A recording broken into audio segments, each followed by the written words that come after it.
የእግዚአብሔር ቃል በመዝሙረ ዳዊት ምዕራፍ 50 ቁጥር ጀምሮ እንደዚህ ይላል። ተቀምጠህ ወንድምህን አማሃው፣ ለእናትህም ልጅ እንቅፋት አኖርክ፣ እኔም ዝም አልኩ። አንተም እኔ እንዳንተ የሆንኩ መስሎ ጠረጠርክ ይላል የእግዚአብሔር ቃል። እንግዲህ እዚህ ላይ የምንረዳው ምንድነው?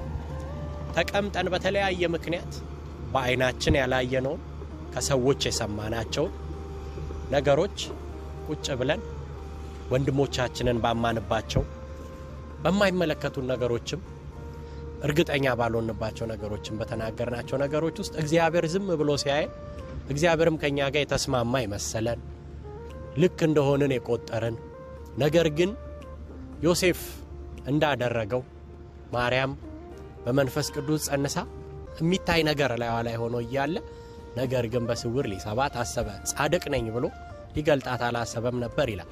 ታውቃላችሁ እዚህ ምድር ላይ ኢየሱስን በጣም እንድንወደው ያደረገን ነገር ኢየሱስ ያሰኘው ነገር ኢየሱስ ምድር ላይ መጥቶ በ3 ቀን ከሞት መነሳቱ አይደለም።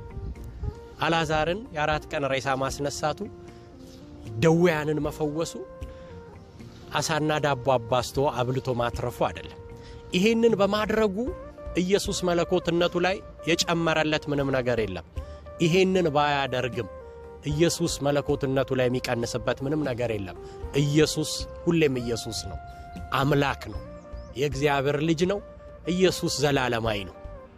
ሁሉን ፈጣሪ ነው። ሁሉ በሱ ተፈጥረዋል።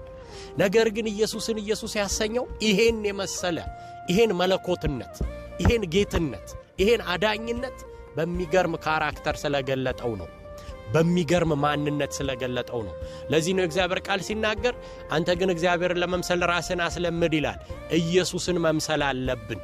ኢየሱስ ምንድነው ምድር ላይ ያሳየው ባህሪ ብለን ስናስብ ማንም እዚህ ምድር ላይ በፈቃዱ ያመንዝራ ወዳጅ ለመሆን የሚፈልግ የለም። የድሃ ወዳጅ መሆን የሚፈልግ የለም። ኢየሱስ ግን ብቸኛ ሰው ሆኖ ምድር ላይ መጥቶ የአመንዝራ ወዳጅ፣ የኃጢአተኞች ወዳጅ፣ የድሃ ወዳጅ ሆኖ ተገኝቷል። የሚገርም ካራክተር ነው አይደለ? ትህትናው፣ ፍቅሩ፣ ለሰዎች ያሳየው መውደዱ እስከ ሞት ድረስ ተገልጧል። የሚገርም ቅባት መሸከም ከእግዚአብሔር የምትፈልጉ ከሆነ እግዚአብሔር ልጁ ኢየሱስ ክርስቶስን በሚገርም ሁኔታ ላያችሁ ላይ እንዲገልጥ የምታስቡ ከሆነ ዛሬ አንድ ነገር ልበላችሁ። እግዚአብሔር የሚገርም ካራክተር ይስጣችሁ።